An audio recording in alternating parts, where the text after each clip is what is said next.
సమయం ఇచ్చిన స్థానిక దైవజనులు నాగేశ్వరరావు గారు కూడా హృదయపూర్వక వందనాలు చెల్లించుకుంటున్నాం. అయ్యగారు డైరెక్టర్ గారు అనేక విషయాలు మా నాన్నగారు చెప్పి ఉన్నారు కదా. అయితే మరొకసారి దేవుడు అవకాశం ఇచ్చి కొన్నిగొట్టం సంఘంలో మమ్మల్ని నడిపించుకున్నాడు. ఒక 5 సంవత్సరాల క్రితం నేను వచ్చి ఉన్నాను. మీ అందరికీ కూడా డాక్టర్ గారు రవి గారు మేము వచ్చాము. మీరందరూ చాలా సన్మానం కూడా చేసి ఉన్నారు. అయితే మేము చాలా ఆనందంగా సంతోషించి ఉన్నాం. మరొక దినం మనకి స్త్రీలుగా నేను అంటే అనేక ప్రాంతాల్లో ఇప్పుడు నేను 10 సంవత్సరాలు స్త్రీల మధ్యలో సేవ చేస్తున్నాను. మొన్న చింతలపాడులో కూడా స్త్రీలుగా ఉమెన్స్ డే రోజు చాలా ఘనంగా మేము అక్కడ స్త్రీలు కూడా ఎక్కువ పెట్టి ఉన్నాం. అయితే కొండగట్టులో స్త్రీల మధ్యలో మాట్లాడటానికి నాకు ఎప్పుడు అవకాశం రాలేదు. అయితే ఇప్పుడు ఈసారి మా నాన్నగారితో అడిగిన, సో ఈసారి వెళ్దామమ్మా, వాళ్ళు బుధవారం పెట్టుకుంటారు.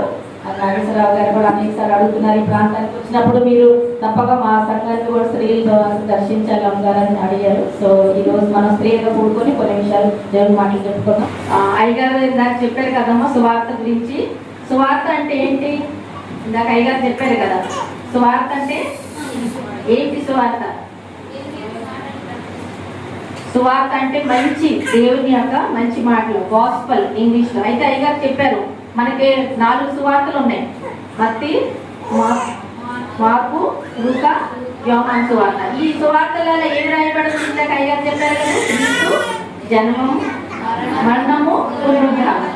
ఈ 4 సువార్తలు రాయబడ్డాయి. ఇంకోటి ఏంటంటే అయ్యగారు ఏం చెప్పారు, క్రీస్తు మాట, క్రీస్తు యేసుక్రీస్తు వారు పలికిన మాటలు కూడా ఈ సువార్తలో రాయబడి ఉన్నాయి.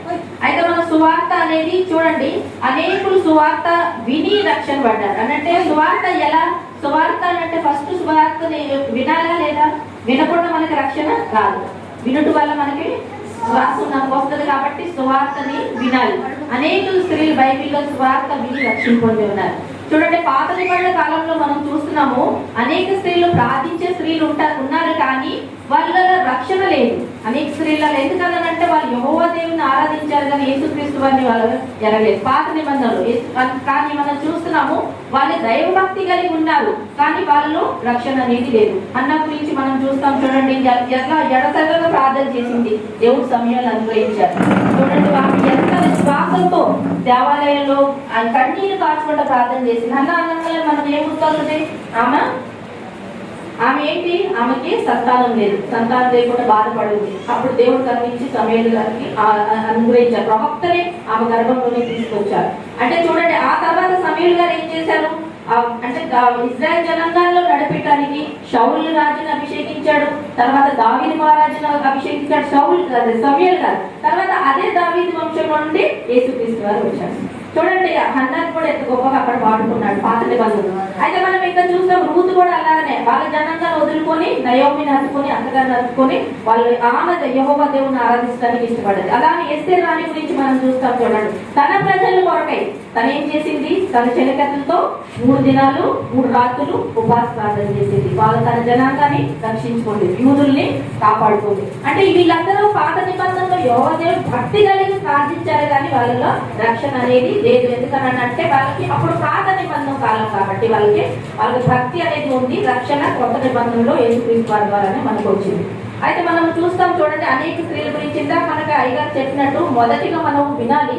విన్నాక మనకు విశ్వాసం వస్తుంది. విశ్వాసం తర్వాత మారు మనసు తర్వాత మనం ఒప్పుకోవాలి. మన నోటితో యేసుక్రీస్తు వారు యెహోవా దేవుడు కుమారుడని మన నోటితో ఒప్పుకోవాలి. మన లోకరక్షకుడు ఆయన మన పాపాలని తీసివేయడానికి ఈ లోకంలోకి వచ్చారు. మన నోటితో ఒప్పుకున్నాక తర్వాత మనం బాప్తిసం తీసుకొని సంఘంలో చేరబడతాం. ఇది మనకి రక్షణ ప్రణాళిక. ఈ ప్రణాళిక ద్వారానే మనం క్రీస్తు సంఘంలో చేరబడతాం. క్రీస్తు సంఘంలో ఇందాక అయ్యగారు చదివారు నాగేశ్వరరావు గారు, నేనే మార్గము సత్యము జీవమై ఉన్నాను, నా ద్వారానే తప్ప ఎవరొక పరలోక రాజ్యంలోకి చేరలేదు. అందుకే మనం క్రీస్తు సంఘంలో ఇవి ఫాలో అవుతాం అన్నమాట. మన బాప్తిసము అంటే వెంటనే రాగానే మన బాప్తిసం తీసుకోం. ఫస్ట్ మనం వాక్యం విని తర్వాత నేను ఇందాక చెప్పాను చూడండి, ఇవన్నీ మనం ఫాలో అయినాక దాని తర్వాత మనకి సంఘంలో చేరడానికి మనకి దేవుడు అవకాశం ఇస్తాడనమాట. సంఘంలో మనం చేరాక మనం ఏం చేస్తామో విశ్వాసంలో ఎదుగుతాం, విశ్వాసంలోకి ముందుకు వెళ్తాం. అయితే చూడండి, అపోస్తుల కార్యంలో ఒక స్త్రీ గురించి రాయబడింది. ఆమె ఏం చేస్తుంది? ఆమె పౌలు గారు వాక్యం చెప్పినప్పుడు వింటుంది. అపోస్తుల కార్యం ఒకసారి చదవండి అమ్మ. అపోస్తుల కార్యము 16వ అధ్యాయము, అపోస్తుల కార్యములు 16, 11, 12 చదవండి అమ్మ.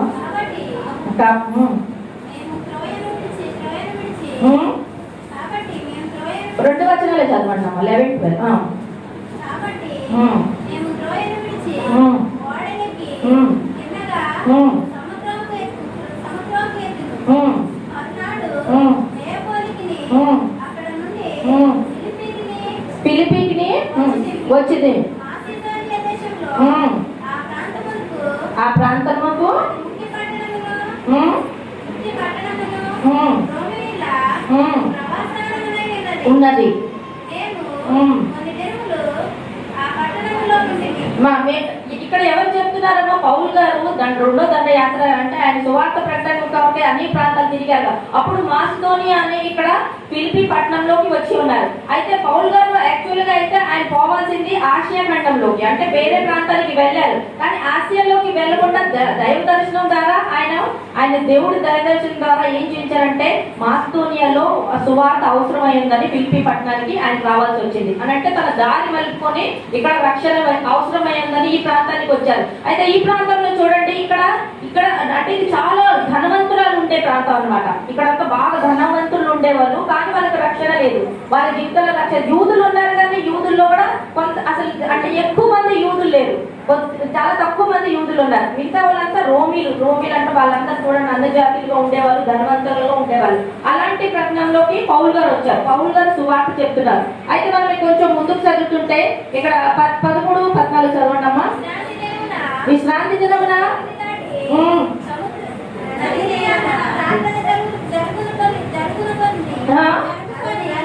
ఒకరే చదవండి అమ్మా, ఎవరు ఒక్కరు చదవండి.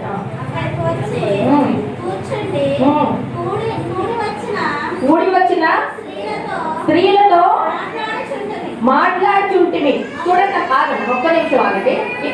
అక్కడ నది తీరానికి పౌలు గారు వచ్చినప్పుడు అక్కడ ఏం చేస్తున్నారు, కొంతమంది స్త్రీలు చూశారు. అయితే స్త్రీలతో పౌలు గారు మాట్లాడారు. అయితే ఈ స్త్రీలు అక్కడికి ఎందుకు వెళ్ళారంటే నేను ఇందాక చెప్పాను చూడండి, ఈ పట్టణంలో ఎక్కువ మంది యూదులు లేరు. ఎక్కడైతే ఎక్కువ మంది యూదులు ఉంటారో అక్కడ వాళ్ళు సమాజ మందిరాలు కట్టిస్తారు. కానీ పౌలు గారికి ఇప్పుడు ఎక్కడైనా దండయాత్రకి వెళ్ళినప్పుడు ఆయనకు ఉండడానికి స్థలం లేదు, అందుకని నది తీరానికి వెళ్ళారు. అక్కడ నది తీరానికి అక్కడ అంటే ఆయన సువార్త కట్టించడానికి వెళ్ళినప్పుడు అక్కడ కొంతమంది స్త్రీల్ని చూశారు. అయితే ఈ స్త్రీలు అక్కడ ఏం చేస్తున్నారు, ఆ స్త్రీలు కూడా వాళ్ళు దైవభక్తి కలిగి ఉన్న స్త్రీలు కాబట్టి వాళ్ళు దేవుని మాటలే మాట్లాడుకుంటున్నారు. ఇక్కడ మనం చూసినాం. కానీ మనం ఈ రోజులలో స్త్రీలు ఒక 4-5 కూడుతుంటే మనం అలా మాట్లాడుకుంటున్నామా? మనం ఏం మాటలు మాట్లాడుకుంటున్నాం? ఈ లోక సంబంధమైన మాటలు ఎక్కువ మాట్లాడుకుంటున్నాం. మనం ఎక్కడైనా పనిలోకి వెళ్ళాను కానీ, కోతలకు వెళ్ళాను కానీ, ఏదైనా మన పంట పొలాలకు వెళ్ళినప్పుడు కానీ మనం ఏం మాటలు మాట్లాడుకుంటున్నాం? ఎక్కువ దేవుడి మాటలు మాట్లాడుకుంటున్నామా? లేదు. వాళ్ళ గురించి మాట్లాడుతాం, వీళ్ళ గురించి ఆ పెట్టి చేసింది, ఈ అమ్మ చేసింది, లేకపోతే ఆడిట్ చేసింది, లీడెడ్ చేసింది, లేకపోతే మా తోడుకోళ్ళు ఎడ చేసింది, మా అత్తెడ చేసింది, ఈ మాట్లాడుతున్నామా? లేకపోతే ఒక్క అంటే దేవుని గురించి ఒక మాట మనం మాట్లాడుతున్నాం. అంటే మనల్ని ఈరోజు దేవుడు మనతో మాట్లాడుతున్నారు, మనం ప్రశ్నిస్తున్నారు. మనం ఏం చేస్తున్నాం? అంటే గుంపులుగా మనం కూడినప్పుడు ఈ స్త్రీలు ఏం చేస్తున్నారు చూడండి, దైవభక్తి కలిగి ఉన్న స్త్రీలు కాకపోతే వీళ్ళకి సువార్త అంతగా అందలేదు. అయితే పౌలు గారి దేవుడి నేను చెప్పాను కదా, ఆసియా ఖండంలోకి పోవాల్సింది, కానీ ఐరోపియా ఖండంలోకి మలిపించేశాడు. మాసిదోనియా ఐరోపియా ఖండంలో ఉంది. అయితే చూడండి, లూదియా ద్వారా ఆ ఖండమే మారబడింది. అయితే ఆమెకి ఒక ఎట్లాంటి బిరుదు వచ్చిందనంటే ఉమెన్ మిషనరీ అని, అంటే చూడండి ఒక స్త్రీగా ఉండి కూడా మిషనరీ కాదు సువార్త ప్రకటించే ఒక గొప్ప స్త్రీగా ఆమె చరిత్రలోకి ఎక్కిపోయింది లూదియా. అయితే లూదియా అంటే ఏంటి? లూదియాకి అర్థము దివిటి అనగా దీపం, వెలిగించి పడటం. వెలిగించడానంటే ఆమె సువార్త విని ఆమె విశ్వాసించి అనేకుల్ని ఆమె రక్షణ మార్గంలో నడిపించింది కాబట్టి ఆమె ఒక దివిటి లాగా ఉంది అని, అంటే ఆమె ఒక వెలుగులాగా వెలిగి ఉన్నది. అయితే మనం కొంచెం చూద్దాం లూదియా గురించి. కొంచెం ఒక చదువు 14 లూదియా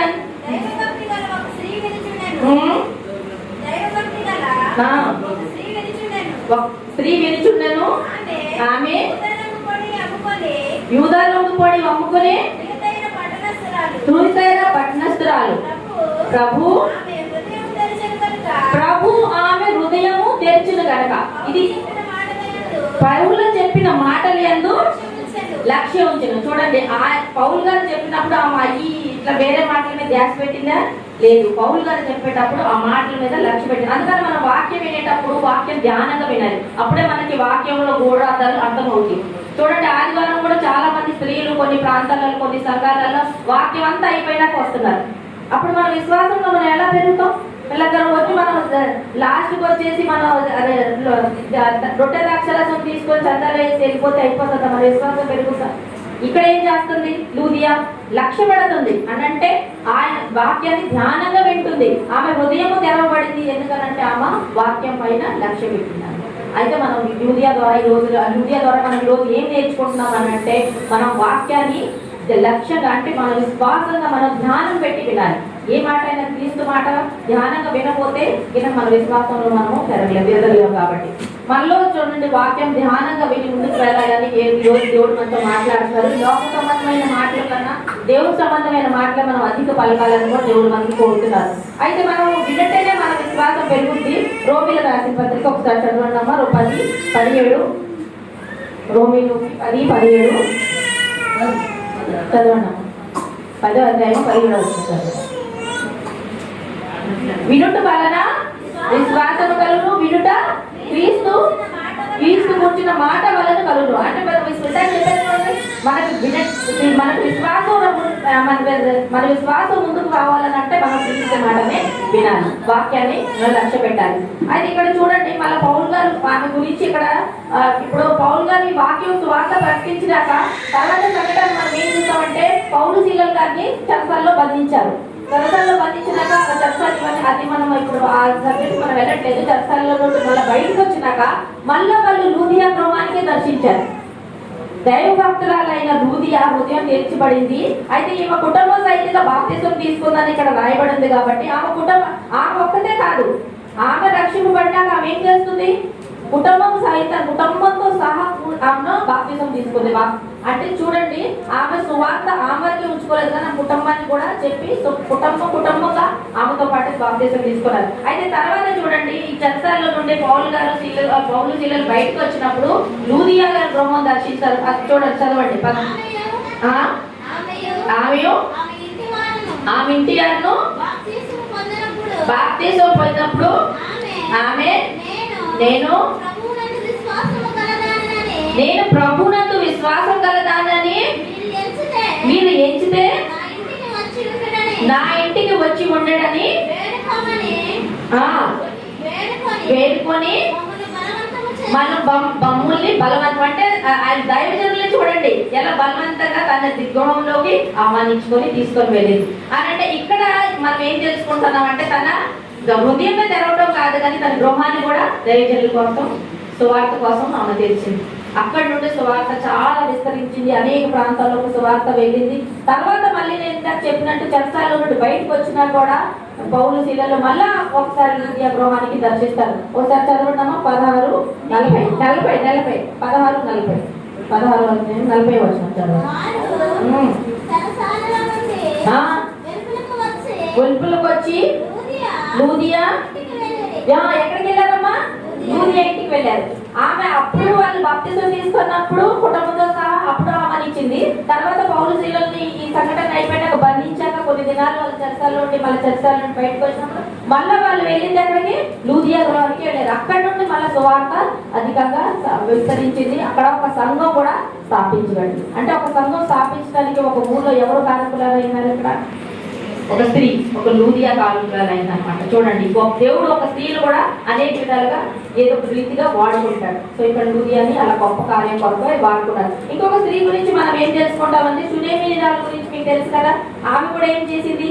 దైవజనుడైన ఎలీషా ప్రవక్తల్ని తన గృహంలోకి ఆహ్వానించుకుంది. ఎందుకనంటే ఆమె కూడా ఒక దైవజనురాలు. ఆ పాత నిబంధనలో కానీ ఆమె దైవజనులను ఆదరించే విషయంలో ఏం చేసిందంటే, తన భర్తకు చెప్పి తన గృహం పైన ఒక మేడగది కట్టించింది. అది మనకు ఇప్పుడు చదవనవసరం లేదు, సమయం లేదు. కానీ 2వ రాజుల గ్రంథము 4వ అధ్యాయము చదువుతాను.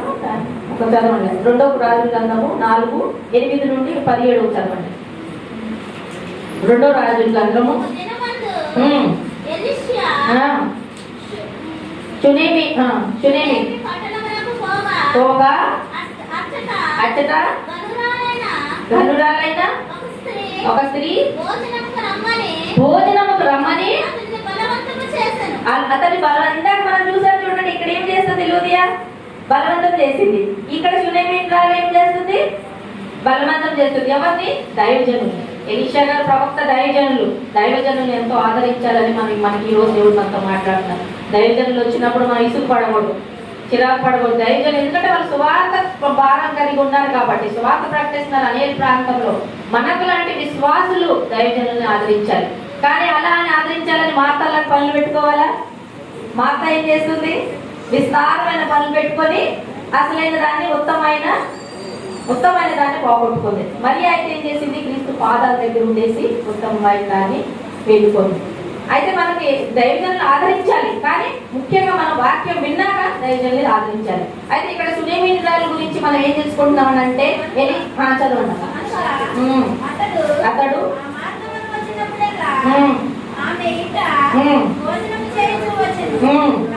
కాగా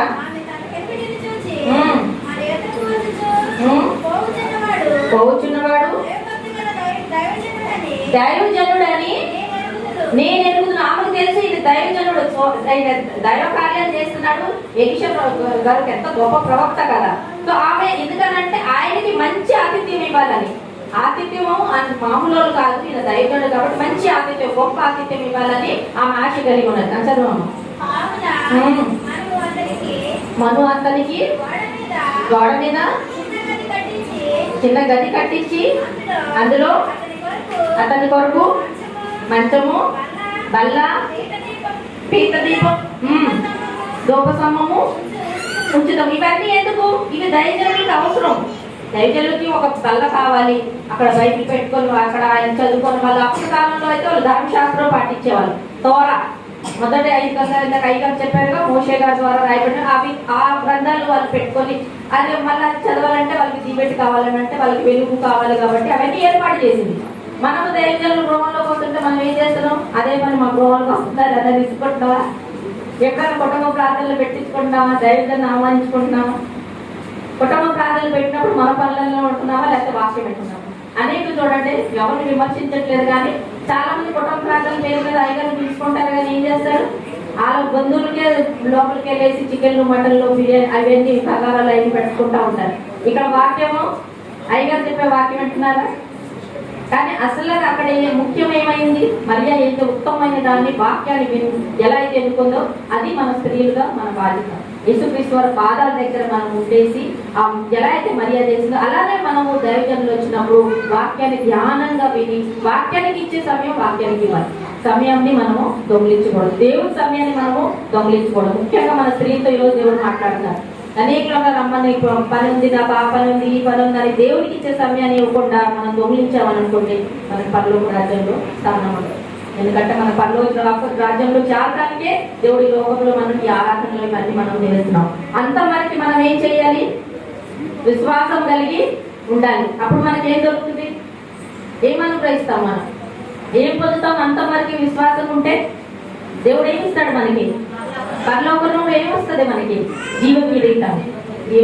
అంత వరకు విశ్వాసం అంటే మధ్యలో విశ్వాసంలో ఉంటే మళ్ళీ విశ్వాసం జారిపోయారు అనుకోండి, అప్పుడు మనం జీవకిరీటం పొందగలమా? పొందలేదు. అయితే మనకు చూడండి, స్త్రీలు అంటే మనకు పురుషులే మాట్లాడుతున్నారు, మేము స్త్రీలుగా మాకు అవకాశం లేదని అంటే అట్లా అని దేవుడు ఎప్పుడైనా చెప్పాడు? అలా చెప్పలేదు. తీతుకు రాసిన పత్రిక ఒకసారి చదవండి అమ్మా. అపోస్తలుడైన పౌలు గారు తీతుకు పత్రిక రాసుకుంటే ఏం చెప్తున్నారు? 2వ అధ్యాయం 3వ వచనం చదవండి. తీతుకు రాసిన పత్రిక 2:3.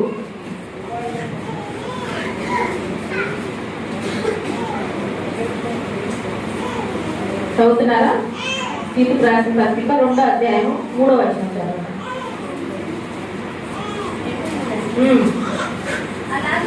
అలాగుననే వృద్ధ స్త్రీలు కొండె గద్దలను మిగుల మద్యపాన ఉండగా ప్రవర్తన యందు భయభక్తులు గలవారై ఉండవలెననియు దేవుని వాక్యము దూషింపబడుకున్న యవన స్త్రీలు తమ భర్తలకు లోబడి ఉండి తమ భర్తలను శిష్యుల్ని ప్రేమించు వారు సబుద్ధి గలవారు, పవిత్రులు, ఇంట నుండి పని చేసుకునే వారు మంచి వారై ఉండవలెనని నీకు చెప్పుచు మంచి ఉపదేశమును చేయువారినై ఉండనలను బోధించుము. ఇక్కడ ఏమేమి చెప్పారమ్మా? వృద్ధ స్త్రీకి ఏం చెప్పారు? మద్యపానం తాగి బాగా అంటే ఇట్లా ఉట్టుకుంటూ ఉండమని చెప్తున్నారా? అసలు మద్యపానం అనేది స్త్రీలకి మంచిదే కాదు, ఆ దేవుడికి అశుద్ధమైంది, అంటే అపవిత్రమైన వస్తువు అది మనము ముట్టుకోకూడదు అని అది చెప్తున్నారు. అయితే అలా వృద్ధ స్త్రీలు అలా ఉండకూడదు. వాళ్ళు ఏం చేయాలి? ఎవరి స్త్రీలకి వాళ్ళ బిడ్డల్ని వాళ్ళు ఎలా ప్రేమించాలో, భర్తల్ని ఎలా ప్రేమించాలని మంచి ఉపదేశించాలి, చెప్పాలి. మనం కూడా శిష్యులు అంటే బిడ్డల్ని, చిన్న బిడ్డల్ని వాళ్ళ బిడ్డలకి. ఇప్పుడు బిడ్డలకి ఫస్ట్ నేర్పాల్సింది ఎవరి బాధ్యత? తల్లినే. ఫస్ట్ స్కూల్లో టీచర్ గా నేర్పుతారా? తర్వాత నేర్పుతారు. ఫస్ట్ ఎవరు నేర్పాలి? మంచి చెడులు కానీ, నీతి వాక్యాలు కానీ, దేవుడి మాటలు కానీ ఎవరు చెప్తారు? ఫస్ట్ తల్లినే చెప్పాలి. తల్లినే తాగి తూలాడుకోవడం, బూత్ మాటలు మాట్లాడుతుంటే బిడ్డలకి ఏం నేర్పుతారు? బూత్ మాట్లాడవచ్చమ్మా, దేవుడిని నమ్ముకున్నాక రక్షణ పొందాలి. మనం చెడు మాటలు పలుకొచ్చా, ఇతరులను దూషించవచ్చా? ఇప్పుడన్నీ చదివారు కావా? సోదరి చదివి చూడండి. దూషి మాటలు మాట్లాడకూడదు, పవిత్రంగా ఉండాలి. ఇవన్నీ మనం పాటిస్తున్నామా? లేకపోతే ఎక్కడైనా ఒకసారి పొరపాటున పడిపోతున్నామా? విశ్వాసంలోకి జారిపోతున్నాము. ఒక్కసారి 2 సార్లు అని అంటే దేవుడు క్షమిస్తాడు. తెలిసి తెలియని పాపం చేస్తే క్షమించాడు, కానీ తెలుసుండి కూడా ఇది పాపం అని కూడా అదే పని చేసుకుంటూ ఉంటే కనుక దేవుడు మనల్ని క్షమించాడు. అప్పుడు మనం ఇంకా శిక్షలకి పాత్రలు అవుతాం. కాబట్టి మనకు తెలుసు, ఒకటి పరలోకం ఉంది, రెండోది ఏముంది కూడా మనకు తెలుసు. ఒకటి పరలోకం ఉందంటే రెండోది ఏముంది ఉంది. అయితే మనం అది తప్పించుకొని పరలోకంలో స్థానం సంపాదించుకోవాలి అని అంటే మనం ఇప్పుడు ఇందాక సహోదరి చదివినట్టు అవన్నీ మనం స్త్రీలుగా మనం పాటించాలి. స్త్రీలుగా మనం సద్బుద్ధి కలిగి ఉండాలి. ఉపదేశించవచ్చు, కానీ స్త్రీల మధ్యలో ఉపదేశించు. ఇప్పుడు నేను ఇందాక చెప్పాను చూడండి, అయ్యగారు పురుషులు అందరూ ఉన్నప్పుడు వాళ్ళకి అధికారం ఇచ్చాడు దేవుడు సంఘాన్ని నడపడానికి. కాబట్టి మనకు సంఘాన్ని నడపడానికి అధికారం. దానికి ఎందుకనంటే సంఘానికి శిరస్సు ఎవరు? క్రీస్తు. స్త్రీకి శిరస్సు పురుషుడు. అయితే మనము స్త్రీకి శిరస్సు పురుషుడు కాబట్టి సంఘానికి శిరస్సు క్రీస్తు కాబట్టి మొదటిగా సంఘం తర్వాత పురుషుడు తర్వాత స్త్రీ. అందుకని మనం ఇక్కడ ఆదివారం నాడు అయ్యగారు ఉన్నప్పుడు మనమే ఎక్కేసి పిలుపు ఎక్కేసి వాక్యం చెప్తే దేవునికి ఇష్టకరమైందా? కాదు.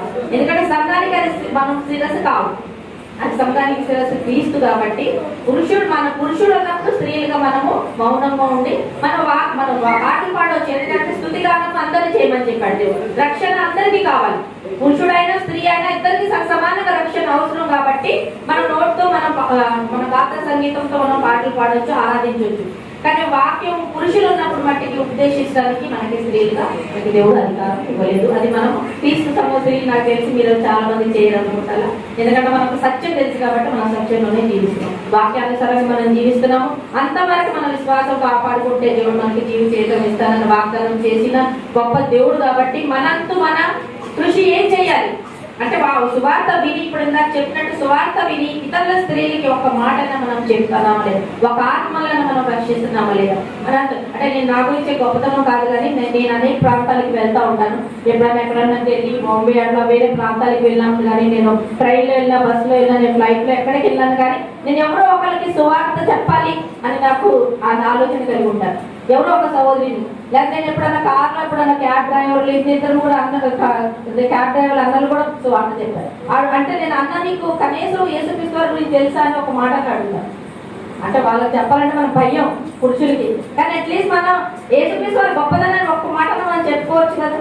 నేను క్రైస్తవురాలని అన్న, యేసుక్రీస్తు వారి గురించి నీకు తెలుసా, ఆయన లోకరక్షకుడు, మనందరి పాపాల కొరకు ఈ లోకంలోకి వచ్చాడు, పర్యాగమే పాల్పెట్టబడి 3వ దినం తిరిగి లేచిన గొప్ప దేవుడు, మరలా తిరిగి రానేవాడు దేవుడు, మేఘాలపై రానేవాడు. ఇంకా రాకడ కూడా చాలా సమయం ఉంది. ఎందుకంటే మనం చూస్తున్నాం చూడండి, ఇప్పుడు ఇందాక అయ్యగారు చెప్పినప్పుడు అన్ని ఇప్పుడు జరిగే అన్ని మత్తయి సువార్త 24వ అధ్యాయంలో రాయబడినవి జరుగుతున్నాయి. ఇప్పుడు యుద్ధాలు కానీ ఇంకా వేరే ఆఖరి దినాల్లో ముఖ్యంగా ఏంటంటే ప్రేమలో చల్లారిపోతాయి. అవి కూడా మనం కళ్ళారా చూస్తున్నాం.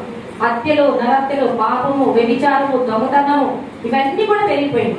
ఇంకా చూడండి అంతకుముందు మనం అయితే ఎంత ప్రేమగా కుటుంబంలో అందరూ తల్లిదండ్రులు కానీ, బిడ్డలు కానీ, అత్తలు కానీ, కోడలు కానీ, మన తోటి కోడలు కానీ ఎంత కలిసి ప్రేమ ఉండేవాళ్ళు. ఇప్పుడు ఉన్నాయి అవి ఆ బంధాలు లేవు.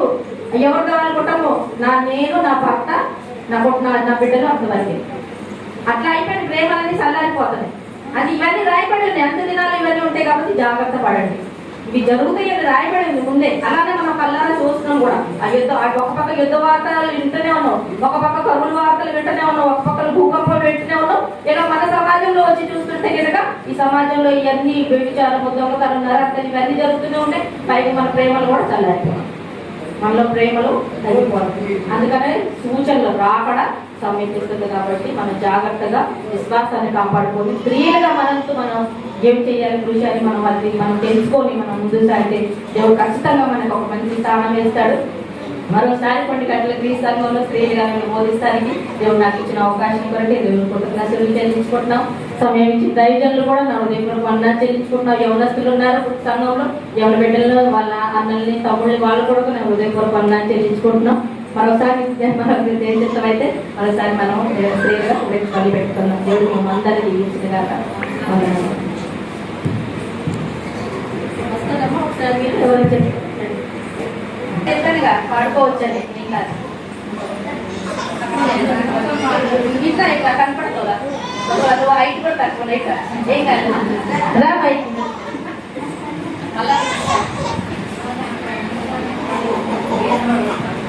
మౌనంగా ఉన్నట్టమ్మా. సాంగ్ పాడినాక ఈ మొక్కలకి క్లోజింగ్ ప్రేయర్ అవకాశం. ఓకే, ప్రార్థన చేసి ఎవరు చేస్తారు? ప్రార్థన ముందే చేయాలి. పెద్దలు ఎవరు ఉన్నారు? అమ్మగారు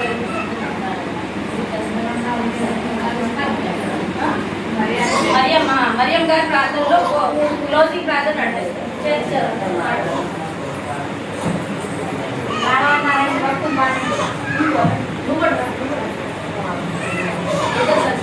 ఘనమైనవి నీ కార్యములు నా ఎడల, స్థిరమైనవి నీ ఆలోచనలు నా యేసయ్యా. ఘనమైనవి నీ కార్యములు నా ఎడల, స్థిరమైనవి నీ ఆలోచనలు నా యేసయ్యా. కృపలను పొందుచు కృతజ్ఞత కలిగి స్తుతుల పెంచెదను అన్ని వేళలా. కృపలను పొందుచు కృతజ్ఞత కలిగి స్తుతుల పెంచెదను అన్ని వేళలా. అనుదినము నీ అనుగ్రహమే, ఆయుష్కాలము నీ వరమే. అనుదినము నీ అనుగ్రహమే, ఆయుష్కాలము నీ వరమే. ఘనమైనవి నీ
శాశ్వత కృపకాధారము నీవే. నా ప్రతి క్షణమున నీవు దేవుడగా మార్చి నడిపించుచున్నావు. ఈ స్తుతి మహిమలు నీకే చెల్లించెదను జీవితాంతము. ఘనమైనవి నీ కార్యములు నా ఎడల, స్థిరమైనవి నీ ఆలోచనలు నా యేసయ్యా. నీ కృప తప్ప వేరొకటి లేదయ్యా. నీ మనసులో నేనుంటే చాలయ్యా. బహుకాలముగా నేనున్న స్థితిలో నీ కృప నా ఎడ చాలునంటివే. నీ కృప తప్ప వేరొకటి లేదయ్యా. నీ మనసులో నేనుంటే చాలయ్యా. బహుకాలముగా నేనున్న స్థితిలో నీ కృప నా ఎడ చాలునంటివే. నీ అరచేతిలో నన్ను చెక్కుతుంటేనే నాకేమి కొలువా. ఈ స్తుతి మహిమలు నీకే చెల్లించెదను జీవితాంతము. ఘనమైనవి నీ కార్యములు నా ఎడల, స్థిరమైనవి నీ ఆలోచనలు నా యేసయ్యా. కృపలను పొందుచు కృతజ్ఞత కలిగి స్తుతులర్పించెదను నీ ఎడల. అనుదినము నీ అనుగ్రహమే, ఆయుష్కాలము నీ వరమే. అనుదినము నీ అనుగ్రహమే, ఆయుష్కాలము నీ వరమే.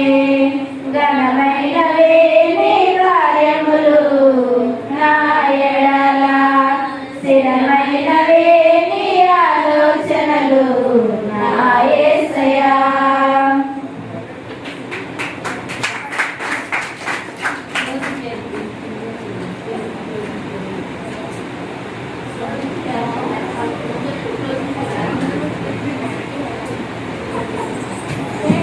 Closing prayer Vijayalakshmi.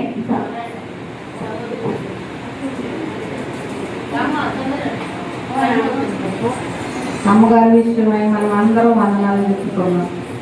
అమ్మగారు ప్రయాసపడి మన కొరకై ఈ రాత్రికాల సమయం మనకు సువార్త ప్రకటించడానికి వచ్చిందంటే ఇది గొప్ప కార్యం. అమ్మగారికి ఇంకా కొన్ని ఆత్మలు రక్షింపబడాలి. అమ్మగారి ద్వారా అమ్మగారు బలంగా వాడబడాలి. అనేక ఆత్మలు రక్షించడానికి దేవుడు బలంగా వాడుకోవాలి. ఈ రాకడ సమయంలో అమ్మగారిని బలంగా వాడుకోవాలి. ప్రార్థన చేసుకున్నాం. ప్రేమ కనికరం గల మా దేవా, నీకు లెక్కలేని వందనములు, స్తుతులు, స్తోత్రములు ప్రభా. నాయనా, నేను తండ్రి గారి కానప్పటికీ ప్రభా ఇక్కడ కూడి ఉన్న ప్రతి బిడ్డను మీరు ఆశీర్వదించండి, జీవించండి తండ్రి. ఇది కొరకు నాయన వీరి విషయమై మొరపెట్టడానికి నాకు సమయాన్ని ఇచ్చిన అమ్మగారికి నాయన లెక్కలేని వందనములు ప్రభు. అలాగే తండ్రి గాని గారిని మీరు ఆశీర్వదించండి, జీవించండి. ఏ బలహీనత లేకుండా గాని గారిని ఆశీర్వదించండి ప్రభా. నాయన గాని గారు ప్రభా అనేక ఆత్మలు రక్షింపబడటానికి ప్రభా నాయన బలమును, శక్తిని, ఆరోగ్యమును దయచేయి ప్రభా. ఆయా ఆత్మల కొరకై భారం కలిగిన స్వార్థికుడు ప్రభా, అస్వార్థికుడు బలంగా వాడుకోనండి తండ్రి. అనేక ఆత్మల విషయమై ప్రభా నైనా భారం కలిగి ఉన్నారు ప్రభా. ఇంకా ఆత్మలు రక్షింపబడడానికి తండ్రి బలంగా వాడుకోనండి ప్రభా. అయ్యా అలాగే నా అమ్మగారి విషయమై ప్రభా అమ్మగారిని మీరు బలంగా వాడుకోనండి. అమ్మగారి కుటుంబంనైనా ఆశీర్వదింపబడాలి నాయన. కుమారుడు ప్రభా చేసే పనిలో పని అంతటిలో మీరు ఉండండి. డాక్టర్ గారిని మీరు ఆశీర్వదించండి, దీవించండి ప్రభా. దాని గారి ఇద్దరు కుమార్తెలను కూడా మీరు ఆశీర్వదించండి ప్రభా. వారు చేసే పని అంతటిలో మీరు ఉండండి ప్రభా. వారి ముగ్గురు ప్రభా ప్రేమ అన్యోన్యత కలిగి నాయన ఒకరి పట్ల ఒకరు ప్రేమ అన్యోన్యత కలిగి జీవించటకు సహాయం దయచేయండి ప్రభా. వారందరూ ప్రభా నాయన నీ కొరకు భారం కలిగి వార్త ప్రకటించడానికి కూడా ప్రభా ఎన్నికాడకుండా నాయన ఒక్క మనిషికైనా చెప్పాలన్న ఆశ అమ్మగారికి ఉందంటే ప్రభా మీరిచ్చిన కృప ప్రభా. అమ్మగారు మీరు దీవించండి, ఆశీర్వదించండి ప్రభా. అమ్మగారు చెప్పిన వాక్యం నువ్వు ఎన్నో ప్రభా లూరియా హృదయం తెరిచిన దేవుడవు నీవు. ఇక్కడ కూడి ఉన్న ప్రతి బిడ్డను ప్రభా నైనా హృదయాలు తెరవండి ప్రభా. వాళ్ళ కుటుంబాలు కట్టుకున్నటకు లూరియా ఎలాగైతే తన కుటుంబాన్ని కట్టుకున్నదో ప్రభా, ఆ కుటుంబాన్ని కట్టుకున్నటకు ఇక్కడ కూడి ఉన్న ప్రతి బిడ్డ హృదయాలు తెరవండి ప్రభా. నాయన నీవు మేము కూడా ప్రభా ఇతరులకు నీవు నాయన నీ వార్తలు నీ మాటలు చెప్పుటకు ప్రభా మమ్మల్ని శక్తివంతులుగా నీ మాటలు మా నోటికి రప్పించండి ప్రభా. మేము ప్రభా నీకు ఉన్న కొంచెం కాలంలో వ్యర్థముగా జీవించకుండా ప్రభా నాయన నీకు మా మార్గంగా మేము జీవించడానికి సహాయం దయచేయండి. ఈ రాత్రి కాలంలో ప్రభా నాయన గాని గారు చెప్పిన వాక్యం అమ్మగారు చెప్పిన వాక్యం మేము ఎవరు వేసుకుని ఇతరులకు నాయన మేము చెప్పేవారికి మమ్మల్ని చేయమని ఈ కొద్ది ప్రార్థన నీ పాదం దగ్గరికి చేర్చుకోమని నజరేడని యేసు క్రీస్తు నామమున అడిగి వేడుకుంటున్నాను తండ్రి.